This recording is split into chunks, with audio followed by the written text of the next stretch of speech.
ओम साईराम। आजिर साई संदेश रे बाबा कहउचंदी मोर प्रिय संतान मु सबुबेले तुम पाखरे छाई परी रही। तू खाली मो नाम को स्मरण कर, मोर साई साई नाम को जप कर। मु तते समस्त प्रकार असुविधारू रक्षा करी। तुमको कौन सी प्रकार कष्ट उठेबा को पड़िबनी संतान। समस्त कष्ट ए साई तुमर नहीं जीव। तुमे समस्त को साहाय्य करिच, समस्त असुविधा रे समस्त पाखरे छिड़ा होइच।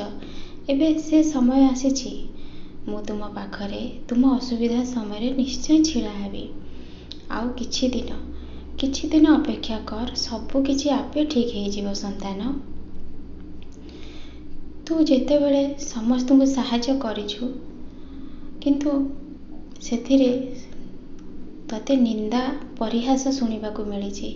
आउ जा पाखरु किछि आशा रखिथिलु सी तते भल कहबो बोली, सी भल कहबो कौन, सी तो कथा ही चिंता कलानी। संतान से सब कथा को मुंडरू बाहर करदे। जार केही नाहंती ताहार ईश्वर अछंती।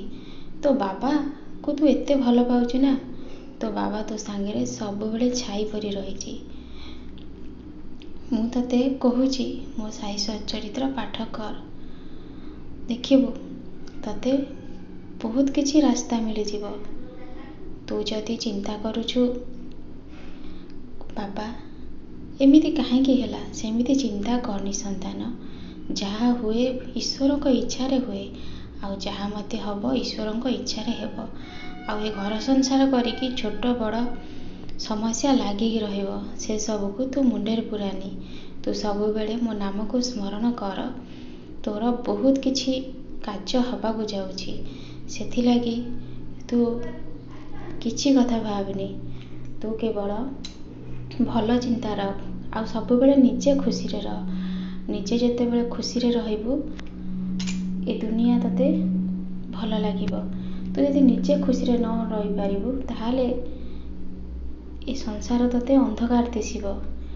जेतेबेले तू निजको भल पाइबू ना, सेतेबेले तू निजे देखिबू सबु कार्य तोर धीरे धीरे हवा को लागिबो। चिंता कले तो देह खराब हबो। चिंता कले तू किछि भी कार्य करि परिबोनी। तू सब बेले चाहूछु बाबा मु किछि आगो को जीवी, किछि करिवि।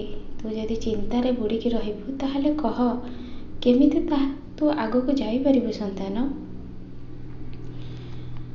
तू आज संध्या बेले को मो मंदिर को आसीबू, किछि समय बसी मोर साई कष्ट निवारण मंत्र पाठ करिबू।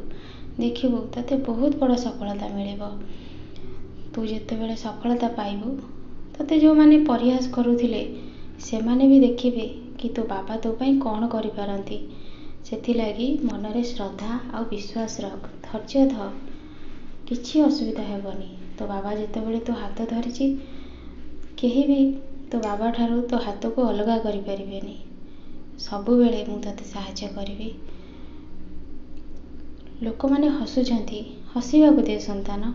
तो बाबा जेतेबेले शिरडी रे रहुथिले तो बाबा को तो इटा पत्थर भी पकाउथिले, हेले तो बाबा कहा को किछि कहंतिनी, सबले चुप रहंती। तू भी संतान चुप रह, आउ धीरे धीरे तो कार्य कर। जेतेबेले उन्नति करिबू समस्त देखिबे कि तू कौन करि पारू। मो आशीर्वाद सब बेले तो ऊपर अछि। सब बेले सुख शांति रे रह, खुशी रे रह।